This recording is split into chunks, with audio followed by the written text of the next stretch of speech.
many of the things I'm doing within Operas is about valuation, economic valuation. So usually in economic valuation, or many times, we use stated preferences and choice experiments to elicit values from people. One of the things, the problematic things in doing choice experiment research or in contingent valuation is hypothetical bias. So this talk is about some of the work that I've been doing to sort of try and reduce that a little bit. I'm going to talk about ignoring payment vehicles in choice experiments and how that affects value estimates. This is based on work with Boris van Zanten, who's not here, and with Peter Verburg and Oleg Sheremet. So the main message, so the idea is that ignoring the payment vehicle in choice experiments is a form of hypothetical behavior that creates an upward bias in value estimates, so basically overestimates ES value estimates. And the argument is that the changes in the payments, that can be prices or changes in taxes, in choice experiments are basically too large to assume that they can be ignored in reality while they are in choice experiments. So that's the main idea behind this work. So in order to show you what I mean and to show you some results, I'm going to give you an overview of results from several experiments that I did. So the first experiment is on a choice experiment on landscape design in the Netherlands. The non-attendance we measure here is a stated one, so we ask people after the choice experiment, did you include the payment vehicle in making your choices, yes or no? And based on that information, we exclude those people that ignore the payment vehicle, and we estimate the model again, and we see the differences between, let's say, the standard way of estimating these data and the new way. So if you look at it's a bit of a complicated picture.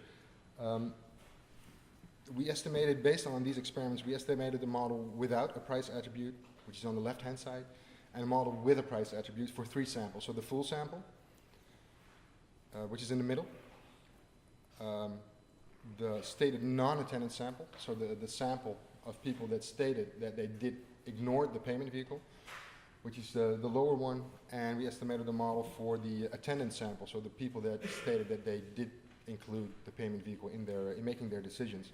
And this is the behavior or the variance explained. And what you can see is that for the people that stated they attended to the payment vehicle indeed explains a lot more variation than for the sample of people that ignored it, which does not increase the variance explained. Please don't have a look at the attributes. You can read about it in the papers or in the deliverable, which I will show you later on if you're interested in the detail. The most important thing is the column on the right-hand side. So the decrease in the value estimates that you get from accounting for payment vehicle non-attendance. So it ranges up to a decrease of 10% up to almost 60%, depending on the attribute. So I have 1 minute 35 left, and I'll skip through it. So experiments 2 and 3 are a little bit different in that they estimate both willingness to pay and willingness to accept figures. So we can do the assessment I just showed you for both value estimate, and we use a different type of non-attendance. We do inferred non-attendance.